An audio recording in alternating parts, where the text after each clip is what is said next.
கர்த்தருடைய பரிசுத்த நாமத்திற்கு மகிமை உண்டாவதாக. அன்பு தேவனுடைய பிள்ளைகளை, இந்த நாளிலும் விசேஷமாக இன்று மே மாதம் 7ஆம் தேதி, இந்த நாள் உங்களுக்கு சமாதானமான நாளாக இருப்பதாக, ஆசீர்வாதமான நாளாக இருப்பதாக. இன்று நாம் தியானிக்கும் வசனம் மத்தேயு எழுதின சுவிசேஷம் 7வது அதிகாரம் 11வது வசனத்தின் பின்பகுதி.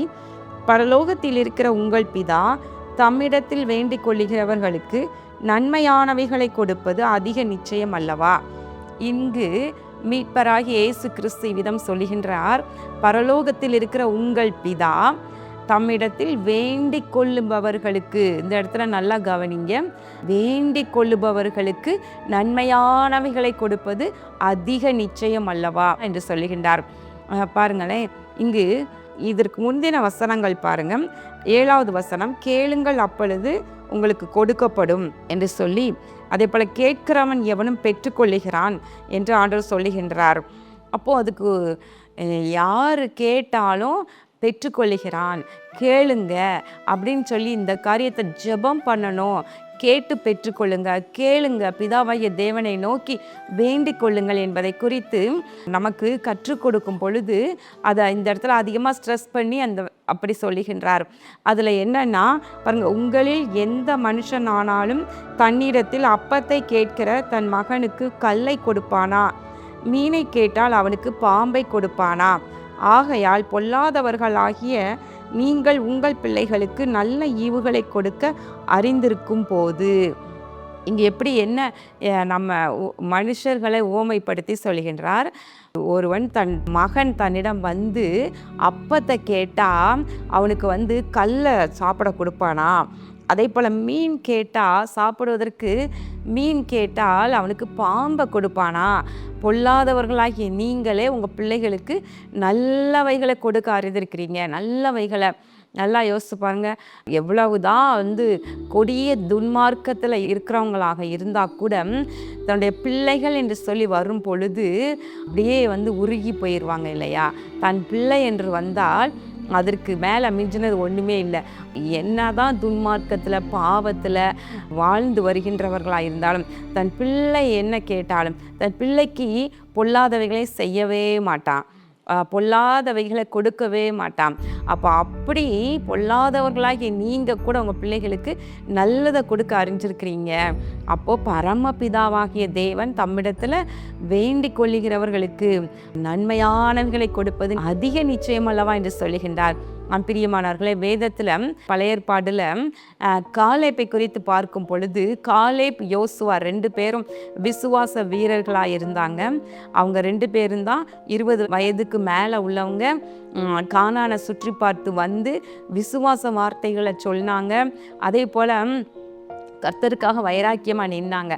அந்த காலேப் கானானை சுதந்திரித்த பொழுது தன்னுடைய மகளுக்கு ஒரு திருமணம் செய்து அனுப்ப வேண்டிய நேரம் வந்தது. அக்சால் என்று அவனுடைய மகள் பெயர்.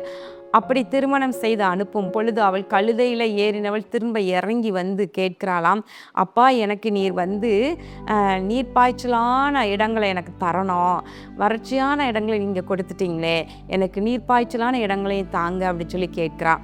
அப்போ காலேப் சரி என்று சொல்லி மேற்புறத்திலும் கீழ்ப்புறத்திலும் நல்ல நீர்ப்பாய்ச்சலான இடங்களை கொடுத்து தன் மகளை அனுப்பினான் என்று பார்க்கின்றோம். பிரியமானவர்களே, இந்த காலேப் கர்த்தருக்காக வைராக்கியமாக நின்ற மனிதன், நல்ல பலம் உள்ளவன்.